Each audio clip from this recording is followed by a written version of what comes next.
कई महीनों तक लगातार सेलिंग करने के बाद फॉरेन पोर्टफोलियो इन्वेस्टर्स यानी कि एफपीआईज ने जुलाई में फाइनली एक यू टर्न ले लिया है। क्या इसका मतलब है कि फॉरेन मनी इंडिया में वापस आ गया है? दूसरी तरफ गवर्नमेंट इंटरनेट के रूल्स को दोबारा रिव्यू कर रही है। क्या फ्यूचर में आपके इंटरनेट का एक्सपीरियंस इस बात पर डिपेंड करेगा कि आपने उसके लिए कितने पैसे दिए हैं? और फाइनली ज़ेप्टो के आईपीओ का पॉज होना इंडिया के क्विक कॉमर्स सेक्टर का बिगेस्ट रियलिटी चेक बन गया है। इंडिया के सबसे बड़े म्यूचुअल फंड्स इस आईपीओ को लेकर डिवाइडेड क्यों हैं? हाय एवरीवन, मैं हूं Gauri. Welcome back to markets today, जहां पर हम ऐसी स्टोरीज का इन डेप्थ एनालिसिस करते हैं जो कि आपके पोर्टफोलियो को इंपैक्ट करती हो। सो अगर आपको ऐसे वीडियोस रोज देखने हैं, मिस नहीं करने हैं, तो इस चैनल को सब्सक्राइब करें एंड लेट्स बिगिन।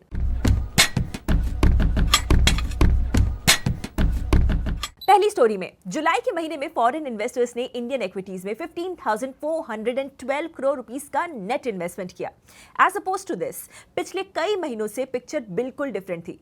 जून में एफपीआईज ने 49,340 करोड़ रुपीस की सेलिंग की, मई में 32,963 करोड़ रुपीस निकाल लिए, अप्रैल में 60,847 करोड़ रुपीस की मैसिव सेलिंग हुई, मार्च में रिकॉर्ड 1.17 लाख करोड़ रुपीस की सेलिंग हुई थी।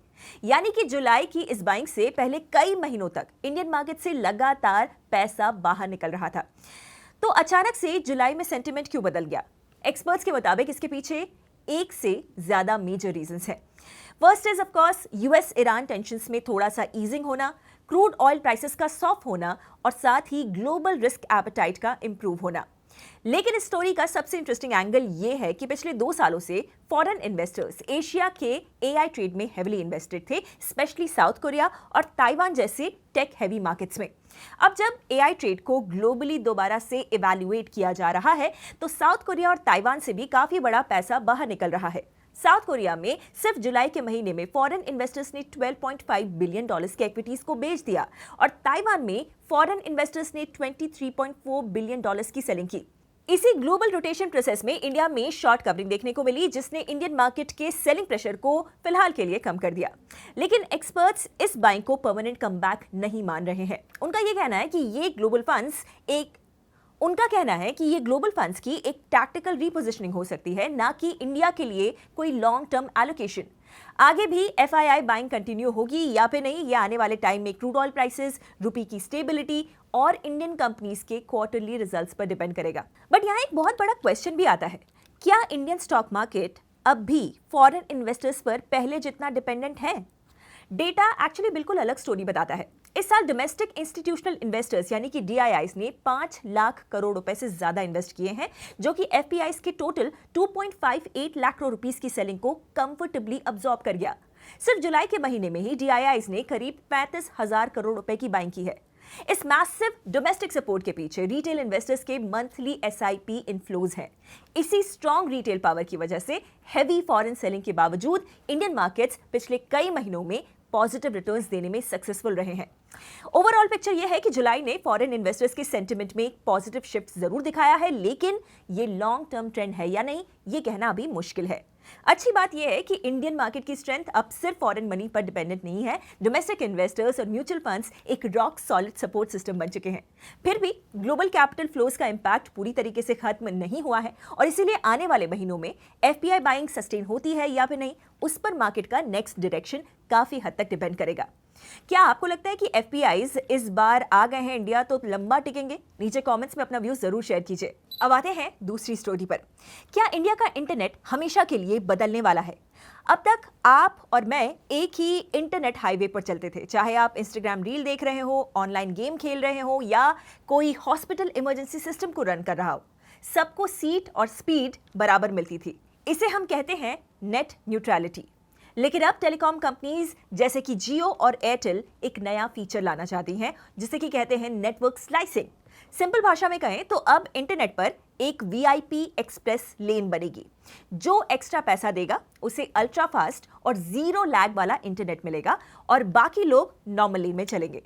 आइए इस पूरे 5G नेट न्यूट्रलिटी डिबेट को हम सिंपल तरीके से समझते हैं। पहले थोड़ा सा फ्लैशबैक। 2018 में ट्राई यानी कि telecom regulatory authority of India ने नेट न्यूट्रलिटी रूल्स को अप्लाई किया था। सिंपल रूल था कि टेलीकॉम ऑपरेटर्स किसी भी ऐप, वेबसाइट या यूजर के साथ भेदभाव नहीं कर सकते हैं। इंटरनेट एक ओपन कॉमन हाईवे रहेगा। लेकिन 5G आने के बाद सिचुएशन बदल गई। 5G नेटवर्क्स में एक स्पेशल टेक्नोलॉजी होती है जिसे कि कहते हैं network slicing.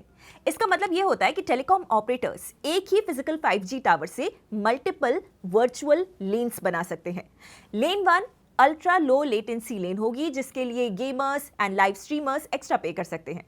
Lane 2 will be for hospitals and smart factories, एक zero drop ultra reliable network जहां पर क्रिटिकल डेटा फ्लो हो सकता है। लेन 3 होगी जनरल पब्लिक की, जहां पर हमें मिलेगा नॉर्मल स्पीड वाला स्टैंडर्ड इंटरनेट। बट क्या ये फेयर है? ये डिबेट तब आई जब भारती एयरटेल ने अपना priority post paid plan launch किया रिसेंटली, जो 5G स्लाइसिंग पर बेस्ड था। एयरटेल ने क्लेम किया कि जब नेटवर्क पर हैवी क्राउड होगा तो प्रायोरिटी यूजर्स को नेटवर्क एलोकेशन पहले मिलेगा। एयरटेल का कहना था, हम किसी ऐप को प्रायोरिटाइज नहीं कर रहे हैं, हम सिर्फ कस्टमर कनेक्शन को प्रायोरिटी दे रहे हैं। लेकिन क्रिटिक्स ने तुरंत आवाज उठा दी। उनका यह कहना था कि जब आप एक यूजर को कंजेशन में स्पेशल एक्सेस दे रहे हो, तब आप नेट न्यूट्रलिटी की इक्वल एक्सेस पॉलिसी को तोड़ रहे हैं। इस मामले को अब ट्राई और डिपार्टमेंट ऑफ टेलीकम्युनिकेशंस एग्जामिन कर रहे हैं। अब यहाँ टेलीकॉम कंपनीज का साइड समझना भी काफी ज्यादा जरूरी है। इंडिया के टेलीकॉम प्लेयर्स ने 5G स्पेक्ट्रम, फाइबर लेआउट और टावर्स पर बिलियंस ऑफ डॉलर्स यानी कि लाखों करोड़ों रुपए खर्च किए हैं। लेकिन इंडिया में ARPU यानी कि एवरेज रेवेन्यू पर यूजर दुनिया के सबसे लोएस्ट मार्केट्स में से एक है। कंपनीज का कहना है कि आप हर इंटरनेट पैकेट को 200-300 रुपए के मंथली प्लान में सेम ट्रीट नहीं कर सकते। एक रिमोट हेल्थ केयर ऑपरेशन और एक YouTube शॉर्ट्स देखने वाले यूजर की रिक्वायरमेंट अलग अलग हो सकती है। नेटवर्क स्लाइसिंग से टेलीकॉम कंपनीज को अपने 5G केपेक्स इन्वेस्टमेंट को मोनेटाइज करने का एक नया तरीका मिल जाएगा, क्योंकि वो परफॉर्मेंस गारंटीज को भी बेच सकेंगे। लेकिन इसका सबसे बड़ा डेंजर क्या है? अ 2-tier इंटरनेट। फर्स्ट ईयर में होगी बड़ी कंपनीज जो कि एक्स्ट्रा पैसे देकर अपने एप्स के लिए फास्ट लेन यानी कि फास्टर इंटरनेट खरीद लेंगी, जबकि नए स्टार्टअप्स, छोटी कंपनीज के पास इतना बजट नहीं होगा। रिजल्ट, कंपटीशन खत्म। सेकेंड ईयर में होंगे नॉर्मल यूजर्स। अगर टेलीकॉम ऑपरेटर्स को प्रीमियम VIP लेन से ज्यादा प्रॉफिट होगा तो हो सकता है कि वो नॉर्मल जनरल इंटरनेट पूल को अपग्रेड या फिर मेंटेन करने में इंटरेस्ट ना दिखाएं। नॉर्मल यूजर्स का इंटरनेट लैगी या स्लो भी हो सकता है। ग्लोबली देखें तो यूरोप ने स्लाइसिंग को स्पेशलाइज्ड सर्विसेज के फॉर्म में परमिट किया है, पर वो उसे स्ट्रिक्टली वॉच भी कर रहा है, जबकि USA में भी फेडरल स्टैंडर्ड्स को लेकर अभी एम्बिग्विटी है। इंडिया के ट्राई के सामने सबसे बड़ा चैलेंज ये है कि वो कनेक्टिविटी डिफरेंशिएशन यानी कि टेक्निकल नीड्स के हिसाब से स्पीड देना परमिट करे, लेकिन कंटेंट डिस्क्रिमिनेशन यानी किसी पर्टिकुलर ऐप या वेबसाइट को फेवर करने पर स्ट्रिक्ट बैन लगाए। क्या आपको लगता है कि ज्यादा तेज इंटरनेट सर्विसेज को ज्यादा पैसे देने पर प्रोवाइड करना सही है, या फिर इंटरनेट हमेशा हर किसी के लिए एक जैसा और इक्वल रहना चाहिए? नीचे कमेंट्स में अपना व्यू बताइए। तीसरी स्टोरी में Zepto ने रिपोर्टेडली अपने IPO प्लान्स पर ब्रेक लगा दिया है और इसका सबसे बड़ा रीजन है वैल्यूएशन। Zepto पहले अपनी लास्ट प्राइवेट वैल्यूएशन यानी कि $7 बिलियन के आसपास लिस्टिंग को जस्टिफाई करना चाहता था, लेकिन पब्लिक मार्केट इन्वेस्टर्स ने इस वैल्यूएशन को रिजेक्ट कर दिया और अब बात सिग्निफिकेंटली लोअर वैल्यूएशन पर आ टिकी है।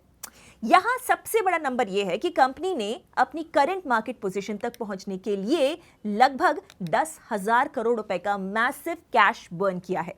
IPO के थ्रू पहले हायर वैल्यूएशन की एक्सपेक्टेशन थी, लेकिन इन्वेस्टर्स ने उसे बिल्कुल एक तरीके से डिसमिस कर दिया, सपोर्ट नहीं किया। इंटेंसिव नेगोशिएशंस के बाद वैल्यूएशंस काफी नीचे रीसेट हुई हैं और कंपनी अब लगभग 5,000 करोड़ रुपए रेस करना चाहती है एज पर द रिपोर्ट्स। लेकिन प्रॉब्लम यह है कि उस लोअर वैल्यूएशन पर भी इंस्टीट्यूशनल इन्वेस्टर्स के बीच कंसेंसस नहीं बन पा रहा है। मार्केट पार्टिसिपेंट्स के हिसाब से फॉरेन इन्वेस्टर्स का फीडबैक ये है कि इस इशू को डोमेस्टिक इंडियन इंस्टीट्यूशंस को लीड करना होगा, क्योंकि इंडियन म्यूचुअल फंड्स के पास रेगुलर मंथली SIP इनफ्लोस होते हैं, तो वो लिस्टिंग के बाद भी स्टॉक को सॉलिड बाइंग का सपोर्ट दे सकते हैं। लेकिन जब बिडिंग शुरू हुई तो काफी डोमेस्टिक फंड्स ने Zepto के लिए और भी लोअर वैल्यूएशन को एक्सपेक्ट किया। इनफैक्ट एक बड़े म्यूचुअल फंड ने IPO में पार्टिसिपेट करने से ही मना कर दिया। इस डिसीजन के बाद इंटरनल डिस्कशन वैल्यूएशन से शिफ्ट होकर रेप्यूटेशनल रिस्क पर आ गई। फंड मैनेजर्स का सबसे बड़ा कंसर्न यह है कि अगर स्टॉक लिस्टिंग के बाद शार्पली गिरता है तो उनके लिए इन्वेस्टर्स को उस डिसीजन को जस्टिफाई करना काफी ज्यादा मुश्किल हो जाएगा। इस डर और रिस्क की वजह से कुछ स्मॉलर फंड्स भी इस IPO से दूर हो गए हैं और बाकी बड़े इन्वेस्टर्स भी अपने फाइनल डिसीजन को लेकर काफी कॉशियस हैं। इंटरेस्टिंगली IPO में इन्वेस्ट ना करना कुछ इंस्टीट्यूशनल इन्वेस्टर्स के लिए एक्चुअली बेनिफिशियल हो सकता है। देखिए, अगर जेप्टो एक्सपेक्टेड कैपिटल को रेज नहीं कर पाता है और उनका एक्सपेंशन स्लो हो जाता है तो क्विक कॉमर्स मार्केट में कंपटीशन कम हो जाएगा। इसका डायरेक्ट बेनिफिट पहले से लिस्टेड प्लेयर्स को मिलेगा और बिल्कुल वही हो भी रहा है। स्विगी को जेप्टो की पॉसिबल वीकनेस का सबसे बड़ा बेनिफिशियरी माना जा रहा है और पिछले कुछ ट्रेडिंग सेशंस में उसके शेयर्स में काफी स्ट्रेंथ भी देखने को मिली है। दूसरी तरफ इटर्नल को मार्केट ऑलरेडी एक प्रॉफिटेबल और काफी स्ट्रॉन्गर प्लेयर के फॉर्म में देखता है, क्योंकि काफी म्यूचुअल फंड्स इन दोनों लिस्टेड कंपनीज में पहले से इन्वेस्टेड हैं। उनके लिए जेप्टो का अग्रेसिव एक्सपेंशन स्लो होना एक बहुत ही पॉजिटिव आउटकम है। अब जो जेप्टो के यंग फाउंडर्स हैं उनके सामने दो ही ऑप्शंस हैं। फर्स्ट ऑप्शन इज जितना पॉसिबल हो उतना कैपिटल रेज करके अपनी अग्रेसिव ग्रोथ को कंटिन्यू रखें। दूसरा ऑप्शन है प्राइवेट फंडिंग के थ्रू एक स्मॉलर अमाउंट रेज करें, बिजनेस को प्रॉफिटेबिलिटी के और ज्यादा करीब लेकर जाएं और बाद में स्ट्रॉन्गर फाइनेंशियल्स के साथ पब्लिक मार्केट में आ जाएं। बट इन दोनों ही ऑप्शंस का जो आंसर है वो एक ही बेसिक क्वेश्चन पर आकर रुकता है। अगर ग्रोथ की स्पीड कम हो जाती है तो क्या जेप्टो का business model sustainable profits generate कर पाएगा? आपको क्या लगता है, क्या जेप्टो को कम वैल्यूएशन पर आईपीओ लाना चाहिए या फिर प्रॉफिटेबिलिटी पर ही फोकस करना चाहिए? मुझे कमेंट्स में बताइए। आपको आज की ये स्टोरीज कैसी लगी मुझे कमेंट करके जरूर बताना। वीडियो को एक बड़ा सा लाइक कीजिए, दोस्तों के साथ शेयर कीजिए और चैनल को सब्सक्राइब करना बिल्कुल मत भूलना। And I will see you in the next video. Investment in securities market are subject to market risks. Read all the related documents carefully before investing.